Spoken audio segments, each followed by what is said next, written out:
순복음기쁨 교회 7월 둘째 주일 예배로 하나님께 영광 올려드리겠습니다.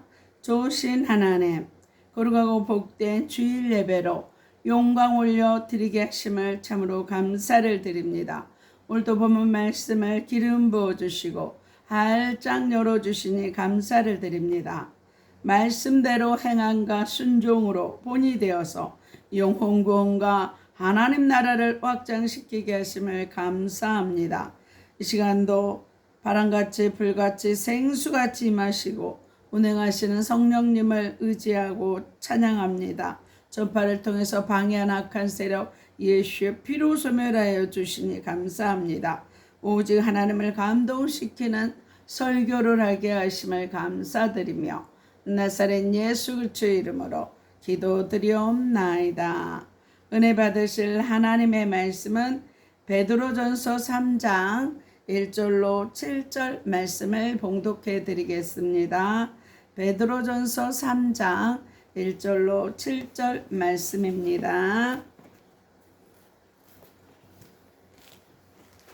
아내된 자들아, 이와 같이 자기 남편에게 순복하라. 이는 혹 도를 순종치 않는 자라도 말로 말미암지 않고 그 아내의 행위로 말미암아 구원을 얻게 하려 함이니 너희의 두려워하며 정결한 행위를 봄이라.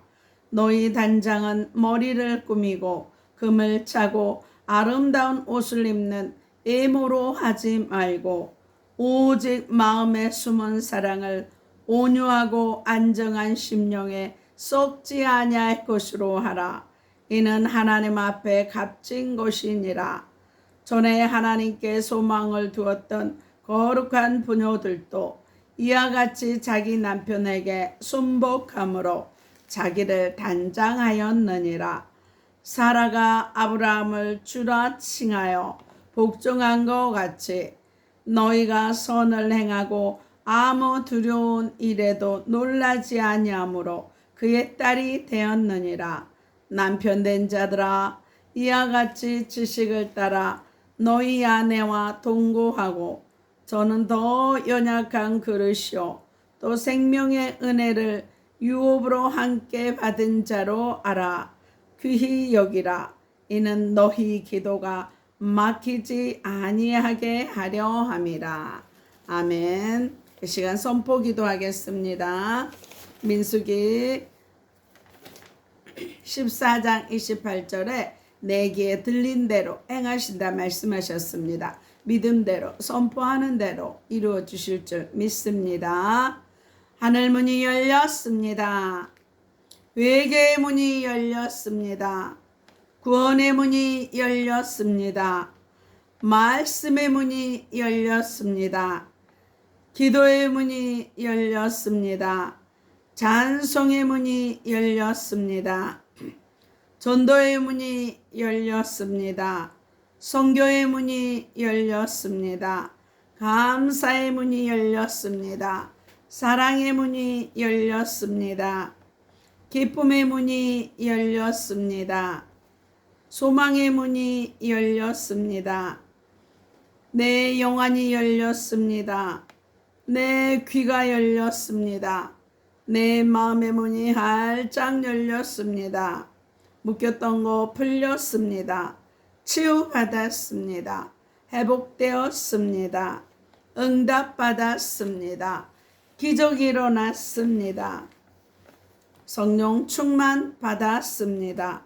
내 영혼이 소생되었습니다. 내 영이 24시간 기도합니다. 내 영혼이 잘된 것 같이 범사가 잘되고 강건케 되었습니다. 소망의 하나님이 모든 기쁨과 평강을 믿음 안에서 너희에게 충만케 하사 성령의 능력으로 소망이 넘칩니다. 예수께서 이르시되 내가 곧 길이요 진리요 생명이니 나로 말미암지 않고는 아버지께로 올 자가 없느니라. 내게 능력 주시는 자 안에서 내가 모든 것을 알 수 있느니라. 너희는 마음에 근심하지 말라. 하나님을 믿으니 또 나를 믿으라. 주의 영이 계신 곳에는 자유함이 있느니라. 너희는 먼저 그의 나라와 그의 의를 구하라. 그리하면 이 모든 것을 너희에게 더하여 주시리라. 항상 기뻐하라. 쉬지 말고 기도하라. 범사에 감사하라. 이는 그리스도 예수 안에서 너희를 향하신 하나님의 뜻이니라. 주 예수를 믿으라. 그리하면 너와 내 집이 구원함을 얻으리라. 할렐루야.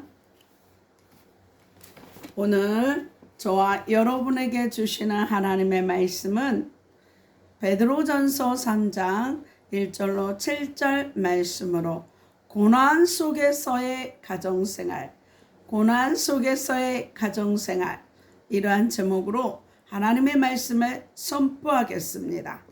이 말씀이 선포될 때 성령의 감동하심으로써 행함과 순종으로 섬겨서 영혼 구원과 하나님의 나라를 확장하는 가정과 지역과 온 세계 증인들이 다 되시기를 바랍니다.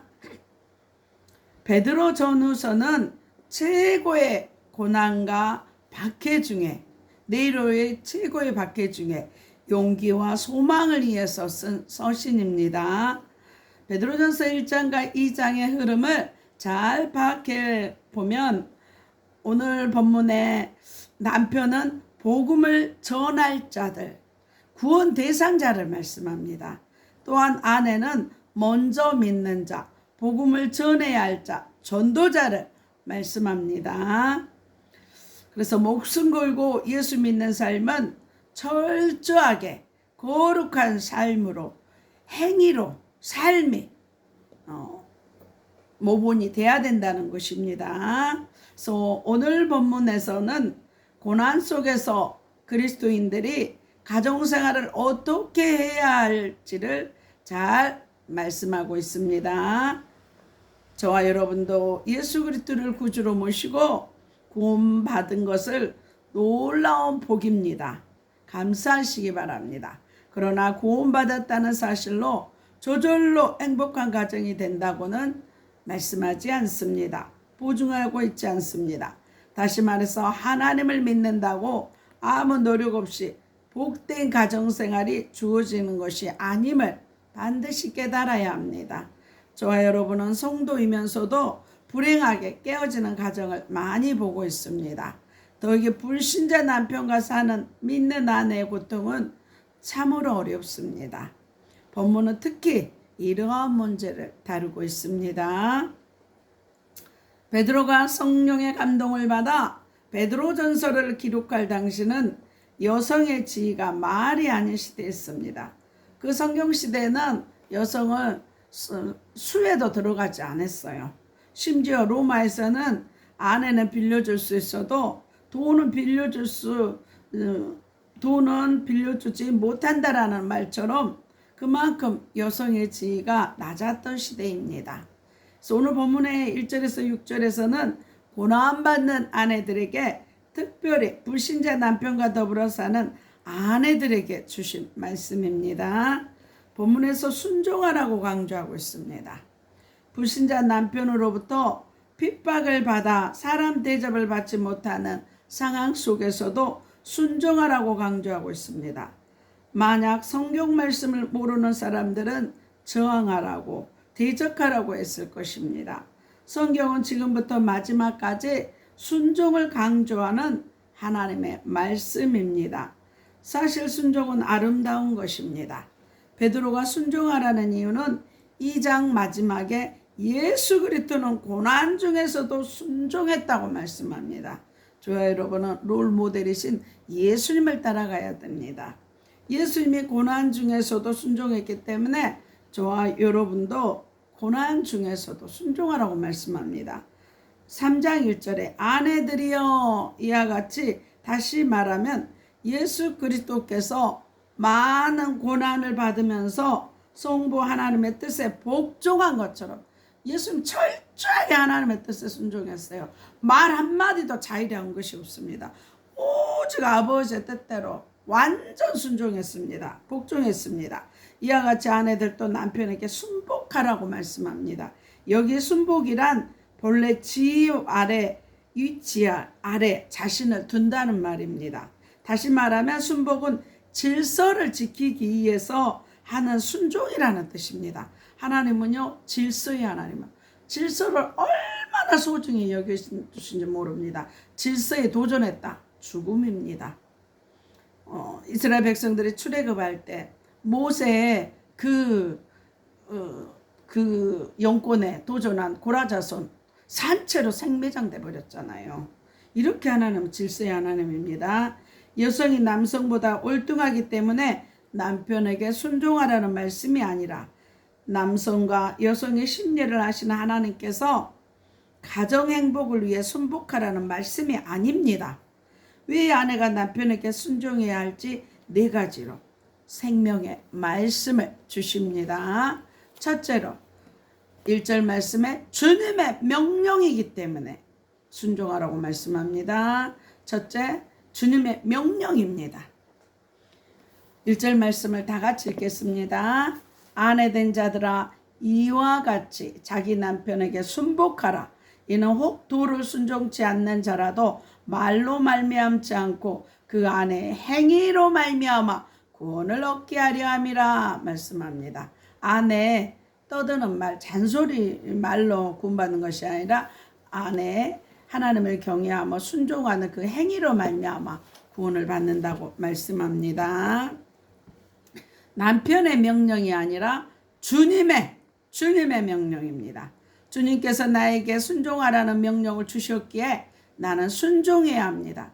결코 남편보다 영성이 열등하기 때문이 아니라 주님의 명령이기 때문에 순종합니다. 성경에는요, 애매히 고난을 받아도 순종하라고 말씀합니다. 저와 여러분, 주님의 말씀에 순종하여 손해본 적이 있었는지요? 창세기 1장 27절로 28절에 그들에게 복을 주시고 남성에게만 복을 주신 것이 아니고 똑같이 남성이나 여성이나 복을 주셨습니다. 산업화로 여성 상위 시대라는 말은 슬로건은 성경과는 맞지 않습니다. 자기 남편을 무시하는 것은 자기 자신을 무시하는 것이 되는 것입니다. 결국 누워서 침 뱉깁니다. 남편을 세워줘야 합니다. 그래서 제가 총회 박사원 공부를 할 때요, 상담학 우리가 그 과목이 결혼과 가족인가 그 과목을 배웠는데 상담학 교수님은 초교파적으로 한 25년 이상 경력으로 상담을 하신 분이에요. 이 목사님 자체가 너무너무 많은 간증을 체험하는 목사님이시거든요. 그런데 이 목사님이고 교수님이 그 수업 시간마다 남편을 세워주라고, 남편을 맛있는 거 해주라고. 여자들은 멀티가 가능해요. 한 가지 일하면서 예를 들어서 뭐 애기 업고 음식도 하고 청소도 하고 여러 가지가 가능한데 남자들은 절대 멀티가 가능하지 않대요. 한 가지 일만 한대요. 그래서 남편 맛있는 거 해주고, 또 집에서는 항상 드레스 입으라, 바지 입지 말고 드레스 입고 남편을 늘 세워주고 최고로 해주고 길을 살려주라고 숙제를 내줬어요. 그래서 이번 주에는 어떤 맛있는 거 해줬는가, 남편을 얼마나 세워줬는가, 그래서 참 회개가 되었어요. 그래서 이 교수님 스스로가 그 부잣집에 시집가서 좀 친정이 가난하니까 부잣집 시댁에 가면 덕을 보려고 갔더니 고생만 죽도록 했대요. 그래서 그 목사님 딸은 아무것도 없는 남편한테 엄마 한 것 보고 갔대요. 그래서 지금도 이 교수님은 그 종송 과정에 있기 때문에 어르신들, 그 문중에 어르신들만을 대접하기 위한 냉장고가 따로 있고요. 지금도 봄 되면 그 38선 근처에 가서 쑥을 뜯어다가 남편한테 쑥 절편을 해서 대접해 드리시더라고요. 그래서 음식을 못하면 싸고 저렴한 거 낙지 볶음밥이라도 비빔밥이라도 사서 거기다 양념만 조금 해서 드리라고 얼마나 남편을 세워주고 남편 음식 맛있는 거 해줘라 하고 하는지 정말 회개를 많이 했습니다. 그래서 남편을 최고로 세워주고 섬겨주라는 것입니다. 그래서 저와 여러분, 주님의 말씀에 순종해서 손해본 적은 없습니다. 그래서 또 갈라디아 3장 28절에 성경은 결코 여성이 남성보다 열등하다고도 말씀하지 않습니다. 그래서 질서를 가르치고 있습니다. 하나님은 남성을 가정의 머리로 세우셨습니다. 하나님은 가정을 통해 하나님의 뜻을 이루기 위해서 아담을 가정의 지도자로 삼았습니다. 그래서 가정의 축복권은요, 남편입니다. 아내가 아닙니다. 반드시 가정의 축복권은 남편을 통해서 옵니다. 그래서 잠언 31장에 현숙한 여인이 남편을 세우잖아요. 그래서 야훼를 경외하는 여성이 가장 아름답다고 또 잠언서에서는 말씀합니다. 본문 7절에서도 생명의 은혜를 받는 일에 여성이나 남성이나 차별이 없다고 말씀하고 있습니다. 예를 들어 성부 하나님과 성자 예수님은 동일하시지만 예수님은 성부 하나님께 철저하게 순종하셨습니다. 그래서 저와 여러분은 주님의 명령이므로 순종해야 합니다. 예수님은 요한복음 10장 30절에 나 하나님은 하나이라 하면서도 온전히 순종했습니다. 그래서 남편에게 순종하는 저와 여러분 하나님 말씀대로 온전히 순종하시기를 나사렛 예수 그리스도의 이름으로 축원합니다. 두 번째, 복음의 증거의 기회가 되기 때문에 순종해야 합니다. 복음의 증거의 기회가 되기 때문에 순종해야 합니다. 오늘 본문 1절과 2절 말씀을 다 같이 읽겠습니다. 아내된 자들아 이와 같이 자기 남편에게 순복하라. 이는 혹 두를 순종치 않는 자라도 말로 말미암지 않고 그 안에 행위로 말미암아 구원을 얻게 하려 함이니 너희의 두려워하며 정결한 행위를 봄이라. 이렇게 말씀하십니다. 순종의 태도가 믿지 아니하는 남편에게 복음 증거의 상황을 제공할 수 있습니다. 말씀에 순종해서 순종 잘하면 남편을 영혼을 구원할 수 있다는 것입니다. 전도할 수 있다는 것입니다. 아내가 남편에게 순종하는 태도를 통해서 남편에게 전도하는 길이 열립니다. 아내가 남편의 성매를 자주 건드려 보세요. 전도할 수 있는 길이 막힙니다. 아내가 순종함으로 남편이 감동받았습니다. 그래서 어떤 여성도 한 분이 믿지 않는 남편을 전도하기 위해서 퇴근 시간만 되면 기독교 방송에서 나오는 설교를 크게 틀어놓았다고 합니다. 그러자 남편은 집에 빨리 들어오지 않았답니다. 그러던 어느 날 목사님을 찾아가서 요즘 제 남편이 들어오지 않는다고 상담을 합니다.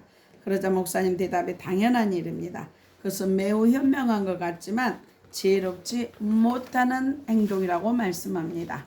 2절에 너희의 두려워하며 정결한 행위를 봄이라 이렇게 말씀합니다. 이 말씀은 남편을 두려워하라는 말씀이 아니라 하나님을 두려워하며 정결한 행위, 도덕적으로 아름다운 순결을 말합니다. 신앙적으로 하나님을 경외하고 도덕적으로 순결하고 청결한 아내의 태도에 남편에게 무언의 설교가 되는 것입니다. 그래서 가장 감동시키는 설교가 된다는 것입니다. 행위 전도입니다.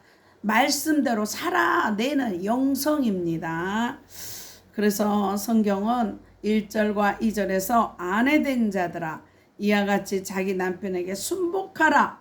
이는 혹도를 순종치 않는 자라도 말로 말미암지 않고 그 안에 행위로 말미암아 구원을 얻게 하려 함이니 너희의 두려움을 봄이라 이렇게 말씀합니다. 저와 여러분 복음 전파의 통로로 온전히 순종하시기를 나사렛 예수 그리스도의 이름으로 축원합니다.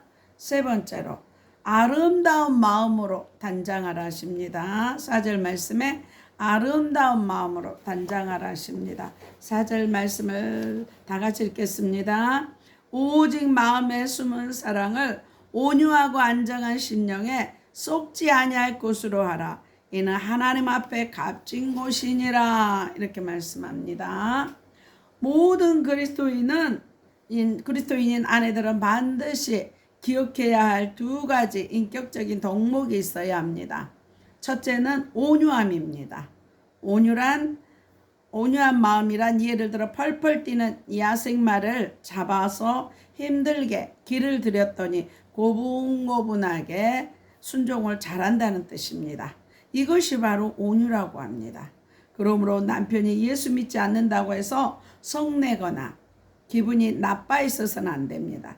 이 온유함은 예수님의 가장 중요한 마음입니다. 그래서 마태복음 11장 29절에서는 예수님은 나는 마음이 온유하고 겸손하니 나의 멍에를 메고 내게 배우라. 그러면 너희 마음이 쉼을 얻으리니 이렇게 말씀합니다. 마태복음 5장 5절에서도 온유한 자는 복이 있나니 저희가 땅을 기업으로 받을 것이며 말씀합니다. 결국은 온유한 짐승이 땅을 차지하는 것입니다. 성경에서 하나님께 모세를 가리켜 지상에 누구보다 온유하다고 칭찬하셨습니다. 모세는 사람까지 죽인 살인자입니다. 그러나 미디안 광야에서 40년 동안 연단을 통해 하나님의 말씀에 순종자라는 온유한 사람으로 변화된 것입니다. 아내들에게만 온유하라고 말씀하십니까? 저와 여러분 모든 성도들, 저 여러분 모두가 하나님의 말씀에 순종자라는 온유한 자가 되어서 복을 받으시기를 바랍니다.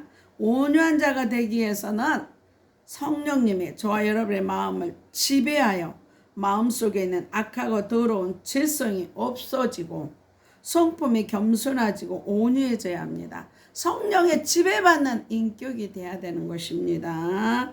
성령 하나님의 말씀대로 순종하는 성령의 지배받는 인격이 되어야 되는 것입니다. 언어와 행동이 되어야 되는 것입니다.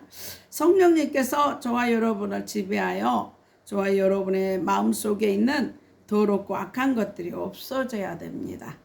그래서 악독과 시기, 교만, 거짓, 탐욕, 비방하는 말, 판단, 정죄가 없어져야 합니다. 성령 하나님은요 성품 따라 사용하십니다. 그래서 기질대로 사용하십니다. 그래서 우리 성품이 성령 하나님을 쓰시기 좋은 성품이 될 때 성령이 강력하게 역사하는 것입니다. 아내가 가져야 할 성품 두 가지가 안정입니다. 안정은 고요하라입니다. 고요한 영성, 고요한 태도를 말합니다. 저와 여러분 여성에게 고요한 영성이 꼭 있어야 사랑받습니다. 그냥 시끄럽고 따다다다다 하면은 고요하고 좀 멀죠. 조용한 성품, 온유하고 조용한 마음을 가진 여성을 볼 때 정말 예뻐 보이고 남자들이 조용하고 온유하고 겸손할 때 안식을 얻는 좋은 성격이 되는 것입니다. 그래서 예수 믿는 성도는 어디서나 많이 떠들면 안 됩니다. 말이 많으면 또 실수가 많아요. 예수 믿더니 말이 많아졌다는 말을 듣지 않도록 해야 됩니다. 그러나 전도할 때는 예수 그리스도에 대해서 성령에 주시는 감동 감화로 말을 많이 해야 됩니다. 예수님에 대해서 말할 때는 하지만 평상시에는 말을 아끼고 행위로 본을 보이고 섬기는 여성들이 돼야 된다는 것입니다. 3절의 당시 로마 사람들은 사치를 많이 했다고 합니다.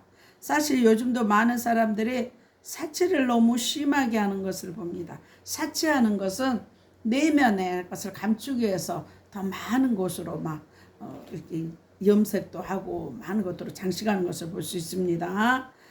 사회가 얼짱이 되어 있고 인정을 받는 사회다 보니 성형수술 기술이 발달되었고 남자들도 성형수술 하잖아요.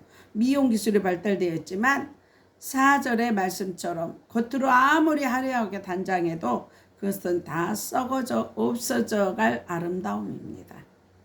마음의 온유와 고요한 단장으로 남편의 사랑을 받으라 말합니다.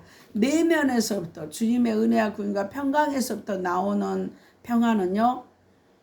그 이루 성형으로 감당할 수 없는 아름다움이 풍겨 나오는 것입니다. 이런 내면의 아름다움이 풍겨 나라는 것입니다. 저와 여러분 아름다운 마음, 온유한 마음으로 단장하여 사랑받는 본이 되시기를 나사렛 예수 그리스도의 이름으로 소망합니다. 네 번째, 믿음의 선배들의 모본을 따르는 것입니다. 믿음의 선배들의 모본을 따르는 것입니다. 5절 6절 말씀을 다 같이 읽겠습니다. 전에 하나님께 소망을 두었던 거룩한 부녀들도 이와 같이 자기 남편에게 순복함으로 자기를 단장하였나니 사라가 아브라함을 주라 칭하여 복종한 것 같이 너희가 선을 행하고 아무 두려운 일에도 놀라지 아니하므로 그의 딸이 되었느니라. 이렇게 말씀합니다. 특히 사라는 마음의 어머니, 믿음의 어머니입니다. 마음의 온유와 고요한 단장으로 남편 아브라함을 주라 부르고 복종했습니다. 이러한 믿음의 선배들의 본을 받아 저와 여러분도 남편에게 순종하라는 말씀입니다. 그러면 남편은 아내에게 어떠한 태도를 취할 것인가를 7절에서 말씀하고 있습니다. 남편의 자세를 7절 말씀을 다 같이 읽겠습니다. 남편 된 자들아 이와 같이 지식을 따라 너희 아내와 동거하고 저는 더 연약한 그릇이요 또 생명의 은혜를 유업으로 함께 받을 자로 알아 기히 여기라. 이는 너희 기도가 막히지 아니하게 하려 함이라. 이렇게 말씀합니다. 지적인 영역을 말합니다. 그래서 남편 된 자들아 이와 같이 지식을 따라 무슨 말씀인가요? 남편은 아내에 대한 지적인 책임감을 말합니다. 결혼기념일, 생일, 아내 성격, 아내 건강이 어떤가, 아내가 좋아하는 취미, 음식을 알아내서 아내를 즐겁게 해줘야 합니다. 그래서 결혼하면 아내와 한 몸입니다. 창세기 2장에 보면 남편은 내 몸 반쪽이에요. 아내도 반쪽이에요. 내 몸 반쪽이 아프면 내가 어떻게 운전할 수 있습니까? 그래서 결혼하면 자기 아내 챙기라고 어머니들은 가르쳐 줘야 돼요. 결혼하면 아들 뺏겠다고 막 시기하고 며느리 시기하고 그럼 절대 안 돼요. 가정이 행복해야 그것이 행복이에요. 막말로 가정 깨지면은 그 어린애들 누가 킵니까? 안 돼요. 가정을 지켜야 되는 것입니다. 그래서 아내 팽개치고 본가 가정만 챙기는 것은 올바르지 않습니다. 또 남편 팽개치고 친정 가정만 챙기는 것도 올바르지 않습니다. 내 가정을 말씀으로 믿음으로 잘 챙겨야 됩니다. 그래서 또 한 교수님은요, 그 며느리하고 같이 한 집에 산다고 하더라고. 2층 아래층에. 그런데 며느리한테 항상 내 아들이라고 안 하고 네 남편 있잖냐, 네 남편 이렇게 호칭부터가 네 남편이라고 철저하게 결혼했으면 내 아들이 아니에요. 한 집안의 가장이고 며느리의 남편임을 잘 알고 그 가정에 최선을 다하게 부모들이 가르쳐야 된다는 것입니다. 두 번째, 신체적 영역입니다. 그래서 너희 아내와 동거하고, 동거는 신체적 또 영역입니다.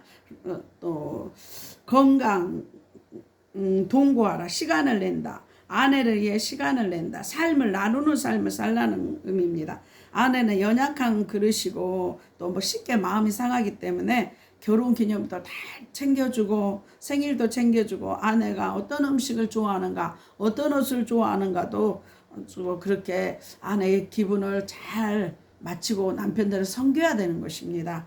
그래서 여자들은 조그만 것에 감동하고 조그만 것에 소원하기 때문에 그걸 잘 남편들이 알아서 잘 인도해 줘야 된다는 것입니다.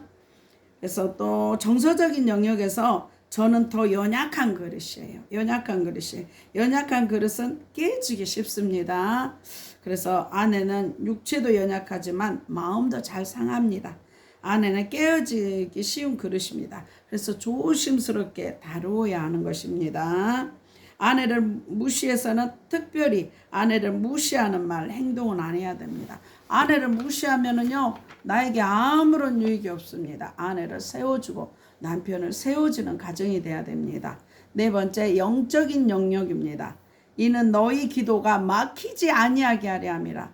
아내와 남편이 한바탕 싸우고 난 다음에 기도가 제대로 되겠습니까? 그래서 가만사성이에요. 가정이 행복할 때 모든 것이 행복합니다. 아내의 가슴을 아프게 하고 기도가 되겠습니까? 남편의 가슴을 아프게 하고 기도가 잘 되겠습니까? 기도도 안 되고 기도한다 해도 응답도 없습니다. 또 아내에게 잘해야 할 이유가 있습니다. 7절에 또 생명의 은혜를 유업으로 함께 받을 자로 알아 기여기라는 것입니다. 그래서 박사원에서 너무나 좋은 교수님들을 많이 만났어요. 그래서 하나님 너무나 감사하는데요. 또 윤철남 교수님이 간증인데요. 이 교수님은 조영규 목사님하고 거의 밑에서 이렇게 훈련받고 같은 시대의 사람인데요. 이 목사님은 너무나 순수해가지고 20살 때부터 그 말씀대로 살고요. 그다음에 이제 이 목사님이 교회를 개척했는데 80년도 초에 교회를 개척했는데 그때 당시 한국에서 막 남편들이 사우디 중동 지역에 막 돈 벌러 가서 위아를 많이 보내드렸잖아요. 그런데 이제 사모님이 목사님 모르게 교수님 모르게 그때 당시 여의도 순복음교회 한 권사님이 오셨대요. 사업을 크게 한다고. 그래서 그 권사님을 믿고 교회 성도들이 사모님이 소개로 이렇게 돈을 많이 투자를 했나 봐요. 그런데 그거를 80년대 초에, 그러니까 지금부터 한 40년 전에 6천만 원을 그 권사님이 갖고 부도를 내버렸어요. 야반 도주해버렸어요. 그래서 그것 때문에 사모님이 4개월 동안을 교도소에 가셨다 합니다. 그래서 그걸로 완전히 목회는 하고 그래가지고 그 사모님 가정이 그 성결교회 굉장히 유명한 가정 딸이래요. 그래서 그 아버님도 목회자고 오빠랑도 다 목회자돼요. 그래서 그 가정에서 그 처남들이 다 포기하고 목사님한테 이혼하라고 그애하고 이혼하라고 할 정도로 했는데도 목사님이 이혼 안 하고 굉장히 그 일 때문에 몇 년 동안 이렇게 목회를 제대로 못하고 이렇게 돌아다니셨대요. 이렇게 그랬는데 나중에 이제 사모님하고 같이 살 때 사모님이 그 하루에 5번을 목사님한테 사랑한다고 그렇게 말씀하셨대요. 그런데 이제 사모님이 이렇게 주무시다가 이렇게 심장마비로 돌아가셨는데 목사님 혼자 살고 이제 아들 딸도 다 목회하시더라고요. 근데 그 사모님이 사랑한다는 말이 그렇게 듣고 싶대요. 그래도 그 큰 사고를 내도 사모님한테 왜 그랬냐고 한마디를 안 했대요. 그러면서 하시는 말씀이 그렇게 내가 말하면 그날도 속상한데 뭐 하다고 말하겠냐고. 그 일 때문에 본인은 너무너무 힘든데. 그러면서 그 교수님이 그 고린도서 6장 9절 무명한 자 같으나 유명한 자요. 근심하는 자 같으나 근심하지 않고 기뻐하는 자요. 아무것도 없는 자 같으나 모든 것을 가진 자로다. 그 말씀을 인생 지표로 살고 계시더라고요. 그러면서 지금은 이제 노년에 이렇게 학생들 교수하시면서 가르치시면서 그렇게 학생들을 위해서 기도하시면서 이제 이렇게 돈이 생기면은 이제 이렇게 개척교회들 100만 원씩 주기로 하나님 앞에 소원하고 그렇게 또 하시더라고요. 그래서 그렇게 사모님이 그렇게 있어도 한마디도 안 하고 그렇게 사랑하는 모습을 볼 때 참 남편들의 가정을 지키기 위해서 아내를 하기 위해서 본이 되었다 해서 이 간증을 또 하게 됩니다. 그래서 아내는 생명의 은혜란 영생의 선물, 구원의 선물을 가리킵니다. 그래서 하나님께서 우리에게 주신 최고의 선물은 구원의 선물입니다. 아내와 함께 영생을 누릴 수 있는 복을 받았으니 아내에게 잘해야 합니다. 저와 여러분, 우리 가정이 가정천국이 돼야 되는 것입니다. 가정과 학교가 나라가 이렇게 교회가 하나 돼야 되는 것입니다. 저 여러분 아들 딸들이 우리 집을 행복한 가정이라고 남에게 말할 수 있어야 합니다. 하나님은 우리 가정 속에 위대한 복을 주시기를 원합니다. 그러나 우리가 하나님의 말씀에 순종하며 노력해야 합니다.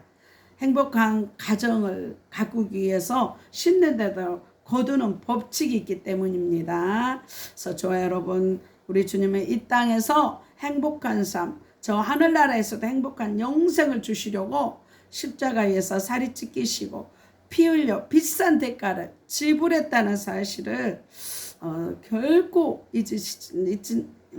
잊어서는 안 됩니다. 감사하며 주님께 충성하시기 바랍니다. 저 여러분 믿음의 모본을 보이고 생명의 열매 맺는 복된 삶이 되시기를 나사렛 예수 그리스도의 이름으로 축원합니다. 예수님은 십자가에서 우리의 재앙과 저주를 담당하시고 우리의 모든 문제를 해결해 주셨습니다. 그래서 영생의 길, 축복의 길, 천국의 길을 열어놓으셨습니다. 그래서 저 여러분 이 예수 그리스도를 믿고 하나님 자녀들은 권세를 누리고 영생을 천국을 전파하는 증인들이 다 되시기를 나사렛 예수 그리스도의 이름으로 축원합니다. 기도하겠습니다.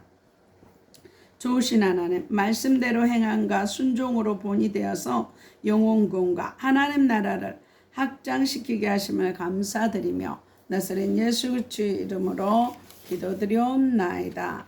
아픈 곳에 손을 얹으시기 바랍니다.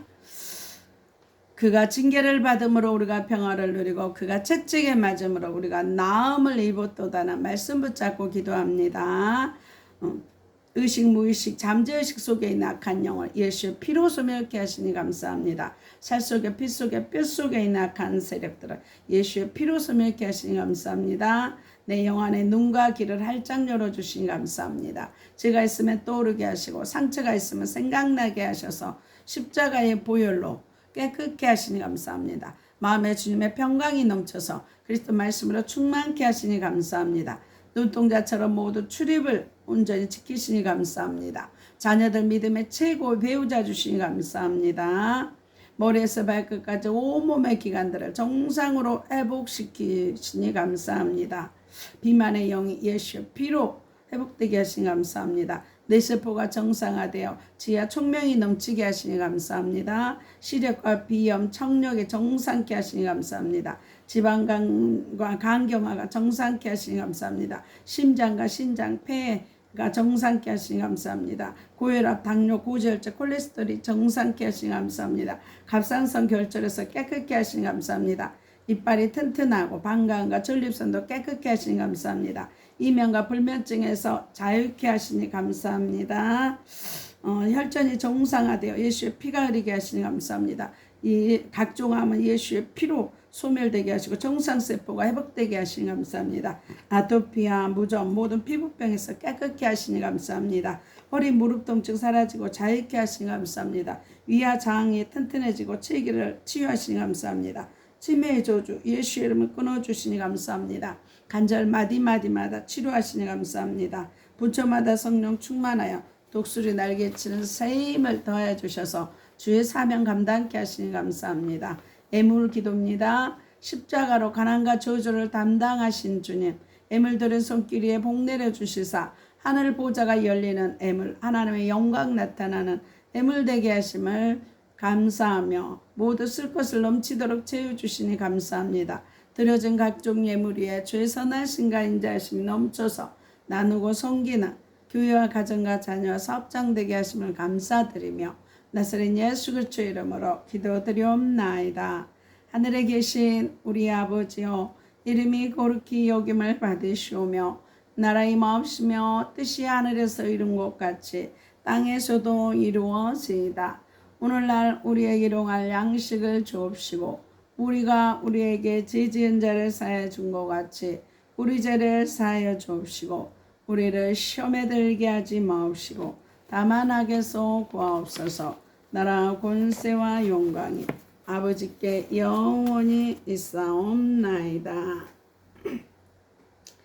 이제는 우리 주 예수 그리스도의 은혜와 하나님의 사랑과 성령님의 교통하심이 아프리카 가나안 교회와 진도 소망 교회와 울릉 소망 기도원과 강주 개범 교회와 강주 그리스도 힐링 교회와 강화 임마누엘 교회와 서울 주사랑 교회와 서울 영광 교회와 서울 창동 교회와 오산 신학교와 예사랑 교회와 온 세계와 이 나라 이민족에 방송을 듣는 모든 자들이에 교회와 가정과 자녀와 사업장 위에 이제부터 영원토록 함께 있을처다. 하나님께 영광의 박수 올려드립니다. 사랑하고 축복합니다. 무더위에 늘 건강 주의하시기 바랍니다. 다음 주에 뵙겠습니다. 안녕히 계십시오.